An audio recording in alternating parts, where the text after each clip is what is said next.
Retour au collège dans une ambiance pesante ce matin à Rennes. Aucun cours, mais une cellule d'écoute a été mise en place pour les enfants et le personnel, toujours choqué par l'agression en plein cours d'une professeure par l'une de ses élèves. Elle avait 12 ans, donc c'est très jeune.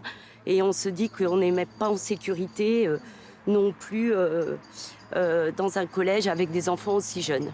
Ça fait 8 ans que je suis en REP et j'ai pas connu une année sans incident violent. Et c'est assez difficile en fait à affronter au quotidien. Starfield, c'est la meuf, La jeune fille qui a menacé avec un couteau de cuisine l'enseignante en disant vouloir répéter ce qui s'était passé à Arras a été placée en retenue judiciaire puis hospitalisée dans un service psychiatrique. Interrogée ce matin, ses camarades la décrivent comme une élève très perturbée. C'est à peu près n'importe quoi, qu'elle entend des voix, tout ça. Il y avait des enfants qui ne l'aimaient pas.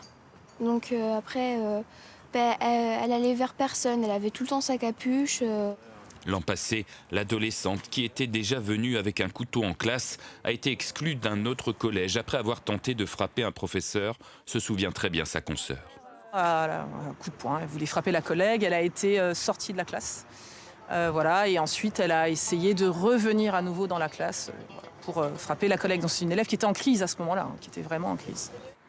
Ce matin, beaucoup de parents d'élèves se posent désormais la question du suivi de cette jeune fille.